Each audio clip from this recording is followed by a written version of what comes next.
This is the 2024 Kickoff show. But before we get into the show, I wanted to put out a hiring call. I'm looking for my next software engineering apprentice, a young .NET programmer to help me directly with my work, building architectural prototypes, figuring out new patterns, tons of coding. I'm looking for a .NET programmer whose hobby is also programming. For the right person, programming isn't work, it's play.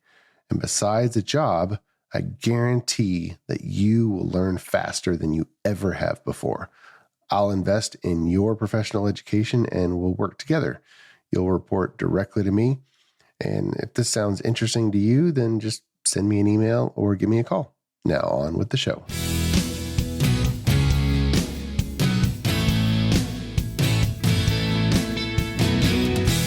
The Azure DevOps Podcast is a show for developers and DevOps professionals shipping software using Microsoft technologies. Each show brings you hard-hitting interviews with industry experts, innovating better methods, and sharing success stories. Listen on to learn how to increase quality, ship quickly, and operate well. And now your host, Jeffrey Palermo.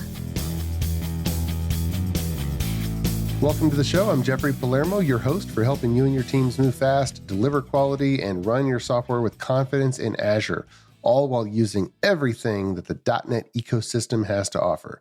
The podcast is sponsored by ClearMeasure, a software engineering firm serving companies struggling with past failures of business-critical software projects. You know, they really deliver, establishing high quality, achieving rock-solid stability, and moving at the speed of your business. So when failure is not an option, ClearMeasure guarantees your project will succeed. You can find them at clearmeasure.com.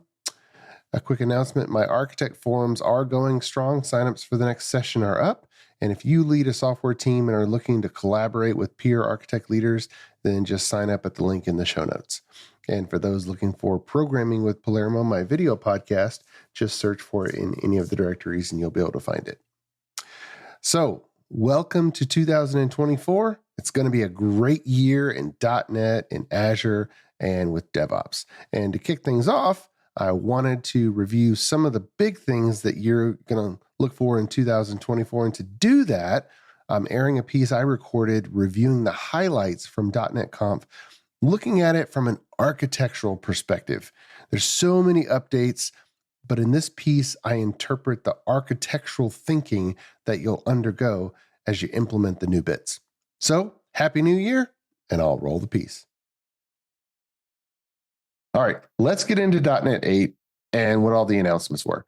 So I'm going to touch on, and if you've vigorously watched all the content from .NET Conf, then you're going to see, some of these slides and visualizations that look pretty familiar. And that's fine because we're going across the announcements and I want to interpret them and tell you how you should think about them and how it's going to potentially change the way you set up your software architecturally. So with .NET 8, there's a lot of history that's come together and some pieces that have finally fallen into place that started with the .NET Core era, where .NET Framework 4.8, they said, you know what, we need .NET to be cross-platform and not just Windows. That was a big thing. So .NET Core was born, but in the process, a lot of things got split. WinForms and WPF were left out of .NET Core initially. And then, of course, .NET 5, it was .NET Core 3, .NET Core 3.1. And then instead of a .NET Core 4, we jumped to just .NET 5 because we had .NET Framework 4.8. We didn't want to do, when I say we, Microsoft, the industry. And so we went to 5, 6, 7, and 8. Now, in the process, everything has come back together, and the only disparity left with what you can't do with .NET 8 and the .NET Core lineage that you might be able to do with .NET Framework comes down to dependencies and libraries. If you're controlling some specific hardware that has an SDK or a library that was built with .NET Framework, and that vendor has not given an SDK or a library to control that hardware with .NET Core, those are the types of things that are going to hold you up. It's dependencies. It's not the type of software. And so all of the modern workloads can be handled with .NET 8. Any type of client, whether it's Windows, Mac, Android, iOS, even the system on a chip, Raspberry Pi, bespoke boards that need to run in an IoT manner. The artificial intelligence is kind of new and expanded from last year. And then, of course, cloud native. And from a developer productivity perspective, we'll touch on what you need to think about from a language perspective. And then .NET 8, they worked on a lot of fundamentals with performance. So performance is improved all around. And we'll talk about one of those that really does impact you. But this has been the focus of .NET 8. All right. So let's touch on Maui, which is the way to create smartphone applications, Mac applications, and then, of course, if you're targeting WinUI. All right. Maui, the biggest change architecturally is the single project system, the single code base. And the second to that is making Blazor hybrid apps a first-class citizen and really targeting that. I'll talk about Blazor in general in just a bit, but with Maui going to a single project system, this is big. This is something that was a little bit more difficult in the past, where you had different projects. Now you can create a Maui application that's a part of an existing Visual Studio application, and it's just another top level project. It's just another project that has a program.cs. In this case, it's Maui program.cs. And so that's big. They've done a lot of work to consolidate it down. And inside the platforms folder, you see iOS, Android, et cetera. And this is what it looks like. So when you think about putting together an application, any of your existing applications, you can just add a Maui project to. Now, you could in the past, but it was clunky and your developers really had to train up. They've simplified it big time.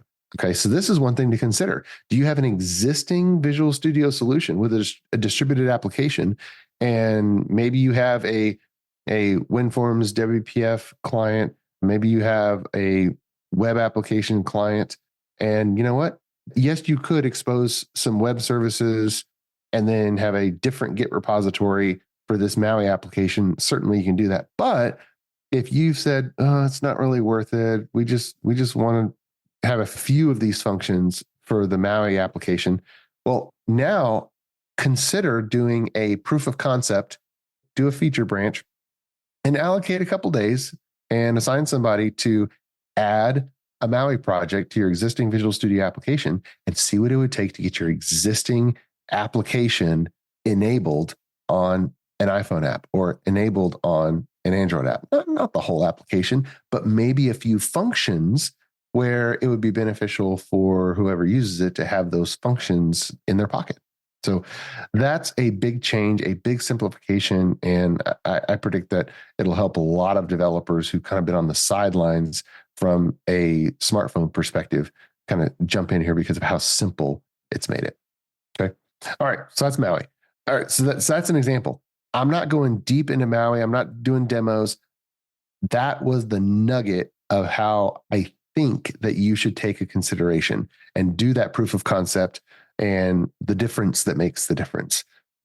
Yes, there's all kinds of API changes. There's all kinds of library nuances and whatnot. But architecturally, this is a big enabler for developers. All right, let's switch to artificial intelligence. So since the Chat GPT came out about a year ago, and multiple GPT technologies have been launched with the large language models, everybody's been talking about it, but it's been chatbots and image generation and generating video, video fakes of all kinds of stuff. But .NET with .NET 8, Azure is also stepping up the game and creating the OpenAI services in Azure. And the big news architecturally is semantic kernel. Now, you might not know what that is. Go on Microsoft Learn to see what that is. But the goal, and my layman's rendition of their vision, is not to create AI applications or GPT application. AI is such an overloaded word. It goes back to 1956 and at Dartmouth College, and the original hypothesis was, you know what? I bet you, here's the hypothesis. I bet you we could select an aspect of human intelligence and describe it so specifically that we could build a machine to imitate it. And you know what? That hypothesis has played out. We are creating machines to imitate a form of human intelligence. But AI is so overloaded. The term is so overloaded. We're calling it AI, but we talked about AI in the 90s. I think AI is for the type of artificial intelligence that doesn't have a better name at the moment. I mean, if you think about it, adaptive cruise control is a type of artificial intelligence. It used to be that only a human could look ahead on the road and modulate the brake and the accelerator so that you kept going forward without hitting the car in front of you. And now, guess what? There's a machine. There's a little computer inside the car that's doing that. That's a form of AI, but we have a better name for it. So we don't call it AI. We call it adaptive cruise control. And so I like to call this latest wave just GPT because that's at least a more specific terminology, generative pre-trained transformer. And of course, it's synonymous with large language models are the enabler of the GPT technology. But the key is that it's pre-trained. Okay. Now, what's out there now and is being actively developed is a combination of GPT and a programming model. And this is interesting. And I think that you should do some architectural prototypes. And this is the vision. And again, this is on the semantic kernel. This image is on the semantic kernel page of Microsoft Learn. The vision is that you have a piece of software, that you have an application, and you create plugins. Think C# class. You create a plugin that can access a certain system, and then you create agents. Think Microsoft class. In the Microsoft world, it's copilots. You know, they're creating all kinds of pseudo smart agents, and they're calling them copilots. And then that sits on top of the Azure services. That's the AI orchestration, which sits on top of the foundational large language models that Microsoft has invested in through their partnership with OpenAI. And it's all running on top of Azure, which is the AI infrastructure and all of the GPU and special AI hardware that they have been installing like crazy in all of the Azure data centers to get it to perform with right scale and the right temperatures and the right electricity usage and whatnot. So how it comes back to us as programmers is this programming model that Microsoft is putting on top of it. Sure, it's interesting to use Bing Chat and Google Bard and these AI programs or these GPT programs that have been put out, but Microsoft is giving us the building blocks so that we can create our own GPT program. Okay.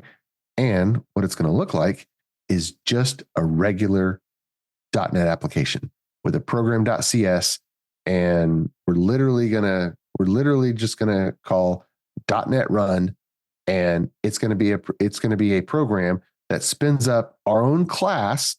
And if you think of the actor model, the actor pattern, then you can imagine how these agents look. And you can give an agent a personality, a focus, and you can interact with that agent. And the agent could be a simple chatbot, or you could give the agent tasks. And then through plugins, it could be as simple as web services to an existing one of your applications or databases, or it could be, interfacing with smart home stuff to just turn on or turn off lights, or it could be, looking up reports on one of your existing software applications. But with with .NET 8 and this era of Azure services, semantic kernel is your architecturally significant concept.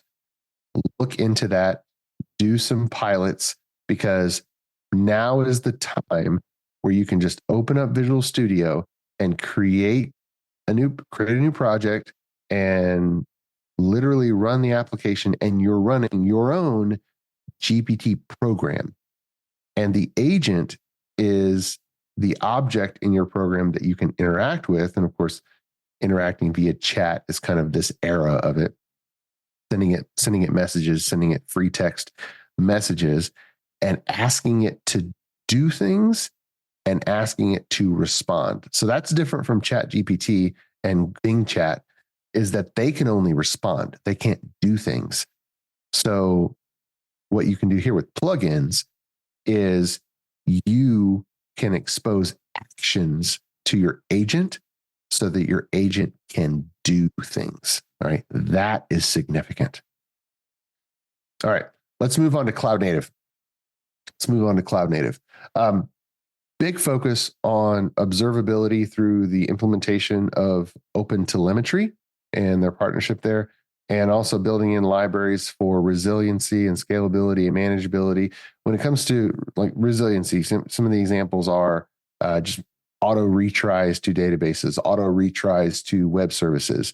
The .NET team is giving libraries that you can use to orchestrate connections to outside systems that will just give you policies out of the box that you can kind of just turn on and not have to think about auto retries or what to do if it fails for 10 times in a row. And you can always implement the circuit breaker pattern on your own, but there's these libraries that are popping up that implement these patterns that have proven beneficial in the cloud world, so that every application developer doesn't have to personally implement the pattern.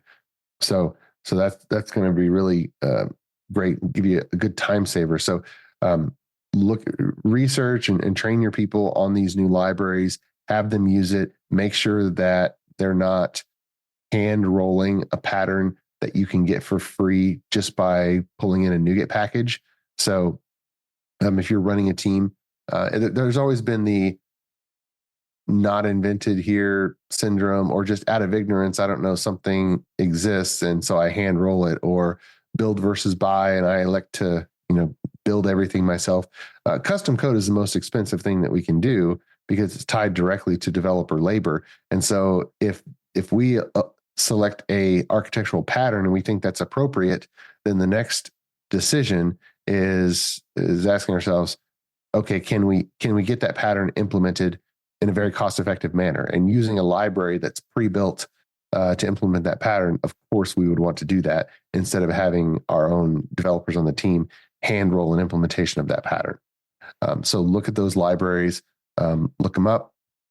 Some of them, of course, listed on the screen: extensions.resilience. Health checks are another thing that's not new, but with .NET 8, Microsoft is kind of elevating the status of that concept. And if you don't have health checks already in your systems, then the implementation is going to be really, really streamlined. But essentially, you need at least a minimum of one health check class per dependency of your application. And let me give you an example. If you have an application that calls out to a SQL server, well, that's one dependency. If you have it that calls out to a payment processor, 2 dependencies. If you have it call out to, let's say, Twilio for sending a text message, that's 3 dependencies. If you have it call out to a weather service to get the weather, that's always the easy example, right? That's the 4th dependency. You need a minimum of 4 health check classes, because each one of them needs to write just a few lines of code to do a quick round trip across the wire to whatever that dependency is, and make sure it's online, make sure it's happy, make sure we can connect to it, and then come back and report, yes, you're healthy. So we need to know that, okay, SQL Server's online, I can connect to it, it's happy. Twilio, I can get to that. The payment processor, I can get to that. The weather service, yep, I can get to that. And those are 4 health checks, but those together answer the question, after you deploy, and of course on an ongoing basis. Hey, is this application fully online, fully connected, fully operational, fully healthy? And the biggest problem when an application goes down is not that somehow the lines of code in the central memory space start going wonky. No, it's that something outside of the main application process, and oftentimes something outside of the server that it's running on across the network, something has happened where I can't connect to it, or the service on the other side of the wire, something's going on with it. And so health checks are just a library now, extensions.diagnostics.healthchecks.common. And we did some content even implementing it in .NET 7, but it's even simpler now. And so architecturally, there's a big focus on making your software more reliable and more stable when it's running in its target environment.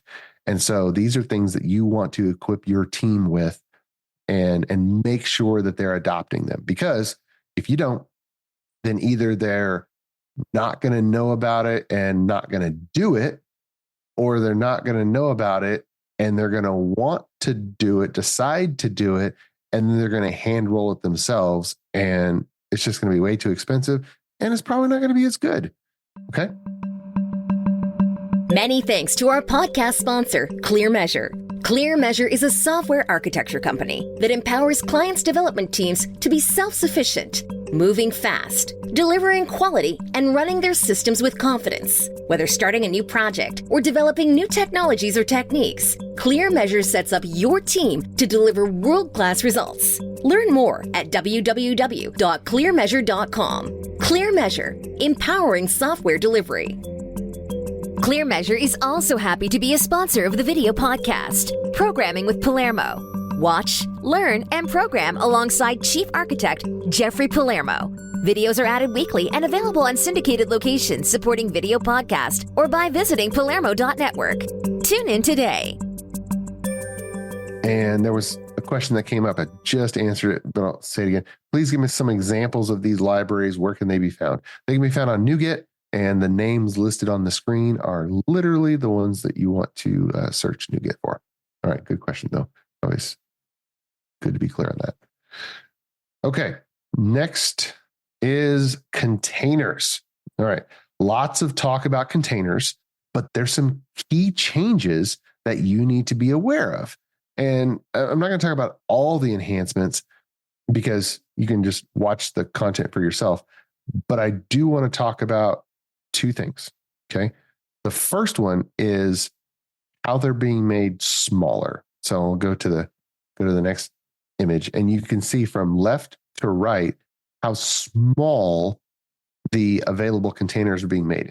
And originally, when Microsoft started supporting containers, their strategy was bring your own container. It was, hey, we support containers, so give us your container and we'll run it.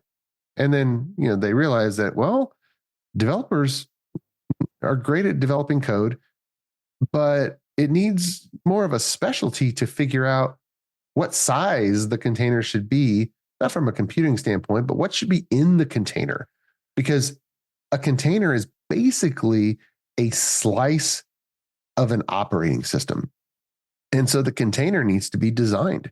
And then Microsoft said, you know what? We need to start putting out some images that have like the .NET 7 runtime, the .NET 8 runtime, which, by the way, if you have a .NET 7 application on Azure Container Apps and you're updating it to .NET 8, don't just update it and then deploy and expect it to work. You need to change your Docker file so that you use the .NET 8 image. All right, pro tip, there you go. But Microsoft has said, you know what? We are going to design and maintain our own set of preferred container images for different scenarios. And so they've taken Ubuntu and they've chiseled it down, they've pulled things out and they've trimmed it out, and they've even done a version that is ahead of time compiled runtime for .NET 8. Now, by the way, just a quick aside on AOT, for most developers out there, it's not ready. It's one of the things that you need to keep an eye on. look out for this next year, look out for new announcements, but don't jump on the AOT bandwagon right now. It is still bleeding edge, which means whoever jumps on it is going to bleed a little bit. So for those where the architectural strategy is to use things that are fully stable and fully supported so that you can just focus on your business application, AOT is not ready for you yet. But for any of you who need to be running more things on system as a chip, IoT, smaller, denser data center scenarios, or even just small devices, and then you may want to jump on the AOT bandwagon and just deal with all the dependencies that are not quite there from a ahead of time compilation perspective. And for those who are saying, what the heck is AOT? .NET normally and all the time uses just-in-time compilation from the .NET Intermediate language to the actual native instructions that are running on your particular chipset, whether it's on a Windows box and the Intel x86 or x64 chipset, or whether it's running as a Maui app inside an iPhone and is going to natively just-in-time compile it for that chipset or your IoT chip. Normally, it's just-in-time compilation like Raspberry Pi for the ARM chip and whatnot, ARM. Ahead of time compiled is saying, I know that the target device that I'm supporting is x64. Let me ahead of time compile everything directly to x64 instructions instead of letting the x64 device just in time compile it to their instructions, or letting the Raspberry Pi ARM device just in time compile it to ARM. We would ahead of time compile it to the ARM instruction set, and then we would deploy it to the ARM device. Okay.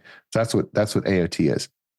So if you really need that smaller, shorter startup time, all the benefits that go with AOT, well, then you might jump into it. For the rest of us, for the rest of the applications, because all of you will probably have one scenario where AOT is really awesome and you really need to use it.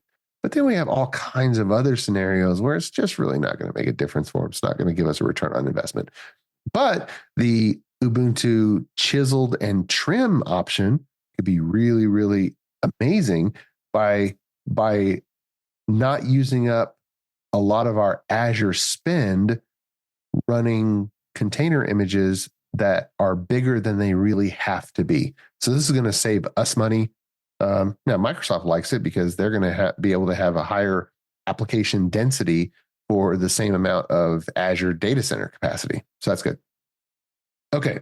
Now, how do you know if AOT is for you? Well, if this next slide gets you excited, you may want to be one of the people that want to jump in and do an architectural pilot on AOT. So look at the size of these bars. You have published set, working set, startup time, and requests per second of a sample web service. And the size of the bar is 100% of the before value. And the next slide is the reduction in that particular metric after native ahead of time compilation in .NET 8. So requests per second in the current form, slightly reduced because they haven't really done optimization yet, but the published size of the application, way down. Well, I mean, like way down. The working set, way down. The startup time, the time it takes the application to start up before it actually starts to execute your code, way down. So if that gets you excited, you may want to do a AOT pilot. All right, let's get into .NET Aspire. This is, again, something that's not quite ready. It's in preview, but it's out there. And they kind of hinted that they're working hard on it and they want to get a GA release sometime in the year 2024. But now that it's all public, all the code is being written out in the open in GitHub, it's not going to be any mystery how far along it is, what the issues are, and when it's going to be ready to actually use in production applications.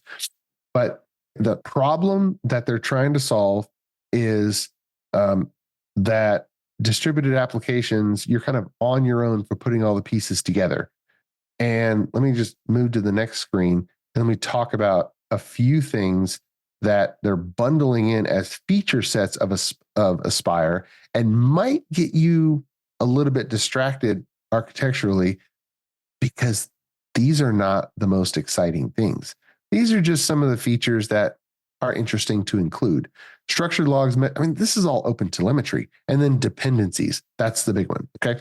So with .NET Aspire, because they added a model for dependencies, well, now there's a place where we can universally implement open telemetry. All right. So open telemetry is not new. The structured logs, metrics, distributed tracing. They started talking about that more pointedly in the .NET 7 era, and some before that. So that's not new, but they're kind of rolling it up. They're providing a lot more guidance. But the dependencies, this is the big one. This is what you should be honing in on because this is significant. With .NET Aspire, you have a way in code to describe everything that's in your Visual Studio solution.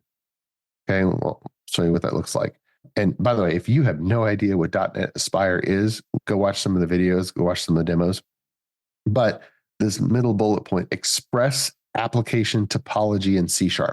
This one is the biggest significance architecturally. This is the one that actually changes things. It's not just a nice to have, oh, let's make it easier to implement open telemetry, or, oh, let's give you, a dashboard if you're not using Datadog or Application Insights. No, it's the application topology as a code level description. All right, let's finish up with Blazor. So Blazor is the new normal .NET application type. If you're creating a new application, what's it going to be? It's going to be Blazor. It almost doesn't even, well, if it has a UI. If it has a UI, it's going to be Blazor. If it's just behind the scenes processing messages, then it's not. But if it has a UI, it's going to be Blazor. That is smartphone, iPad, Mac, Windows desktop, web, static website. It's going to be Blazor. They've brought everything back together. One of the holdouts was static server rendering, where you might still use ASP.NET MVC for just static websites or use Razor pages. And now that has been brought under the component model of Blazor for static rendering. So there's all kinds of nuances to Blazor. And if you're still not up on Blazor and all its capabilities, Microsoft has a lot of content there, but go to blazortrain.com and watch those 100 plus videos from Carl Franklin describing in detail everything about Blazor. And architecturally, the biggest news and the biggest impact to your team is that you can have one skill set and develop any type of application. That's huge. I think we have probably a decade of lots of people learning JavaScript frameworks for interactive web applications because Microsoft left the door open. They had ASP.NET MVC and they had Ajax, but then there was no resident stateful model, and some really innovative JavaScript frameworks came out. Knockout kind of being the first significant one, and there's of course Angular, React, Vue, and we have lots of flavors and lots of versions of all of those. But one of the first ones, Knockout JS, which by the way, Steve Sanderson built that. And then Steve Sanderson was one of the main leaders in literally building the Azure portal. And he designed the Azure portal with Knockout. He learned a ton about stateful web applications in that project. And then he basically harvested his learnings and created the Blazor component model, taking the lineage and the binding of everything that he had learned at Knockout, doing a major, major software project in the Azure portal, and then saying, you know what? This is the web framework that I really want to use. and then he designed it, and now we're all using it. So regardless of what you're using for web applications, architecturally, I would say start planning for a consolidation to Blazor. The advantages are too great. It's not, hey, I like Blazor versus I like this. No, I'm making an economic argument here. And if you're running a team, you have to think about economics. If you can do all of your software using a single type or a single category of skill set of developer, then you're going to get more productivity out of the entire team. Instead of having to have some number of developers that are deep on the JavaScript stack and all of those libraries, and then others that are deeper on .NET. Now you can have .NET, C# developers, and I am making an assumption. Most developers in today's day and age have gotten fairly strong at HTML and CSS. Okay, given that, and to the extent that assumption is correct in your team, then you've got a core skill set of C#, .NET, HTML. Okay, and throw in some CSS, but if you're weak on that, you can get designers to help you. And then you can build any type of software with the Blazor model. You can run just regular static server rendered server-side websites. You can write SPA applications. You can have entire rich client applications that are launched from a browser.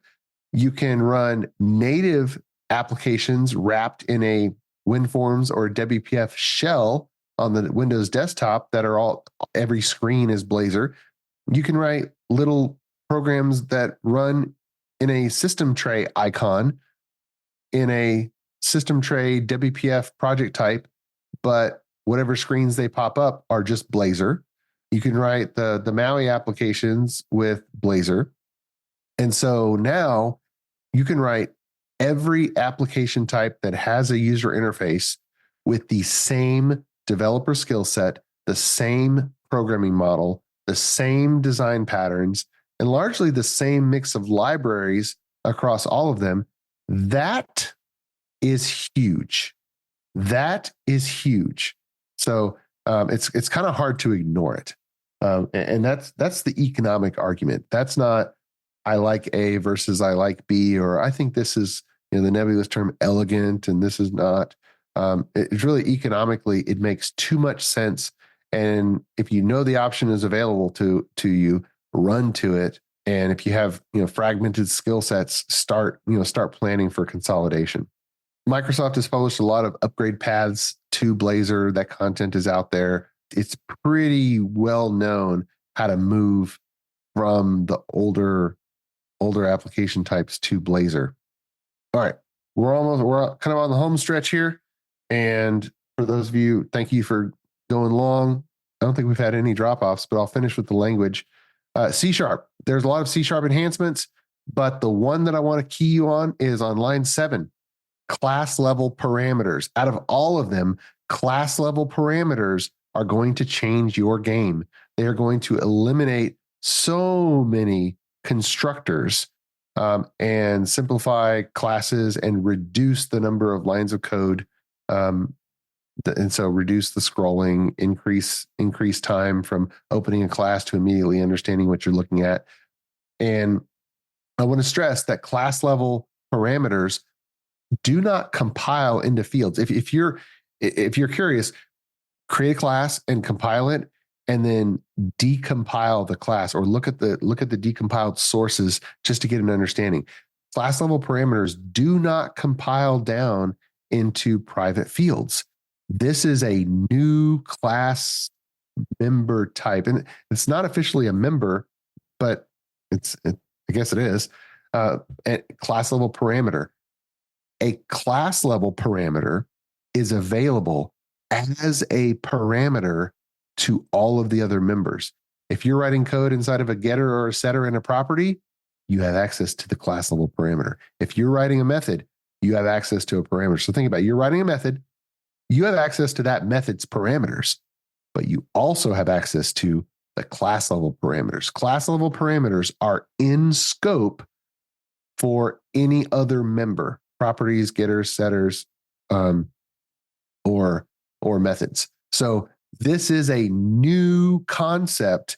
There's so many changes that are like syntactic improvements, but this is a new, a top level new concept in the C# language. We've always had method level parameters. We've never had class level parameters. So this is a new concept. It's gonna impact a lot of code. And that's the one highlight of C# 12 that I really want to call out, because I'm already adopting them. And I think that it makes so much sense to, anytime you're modifying a class proactively, just get rid of that constructor and use class level parameters. Okay, absolute last topic is actually on the SQL Server side, but because the .NET 8 version of Entity Framework made a change and enhancement, it totally unlocks the world of document databases. In the .NET 8 era, architecturally, the problem of figuring out where to store data and how to store data, you're consolidated again. There's a theme I've said multiple times: consolidated, simplify. When we said, you know what, this isn't quite relational data, I don't want to store it as relational. Maybe we reached for Cosmos, maybe we reached for Mongo and used a document database.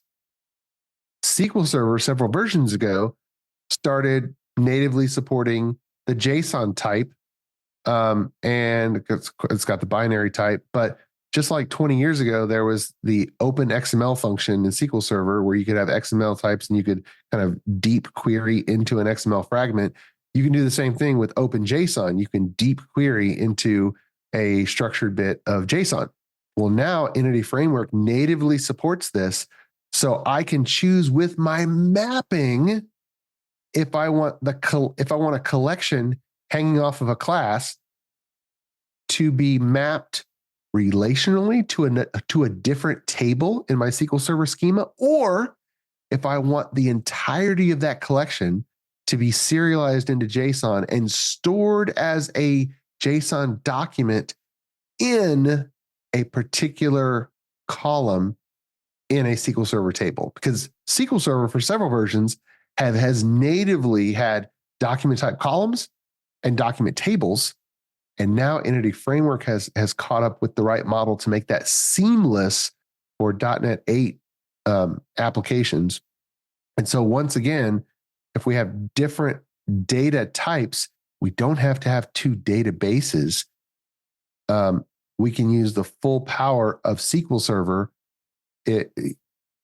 regardless if we have document type data or relational data, or very realistically, and most of the time, a mix of the two, depending on what it is. And we can choose how to store it per class and per property with the Entity Framework mappings. So that's really, really interesting. To close up, the good news is that the DevOps environment for .NET 8 applications doesn't change. Some of the steps get simpler when .NET Aspire come out, but it's still the same. We still have to do the 3 steps of continuous integration.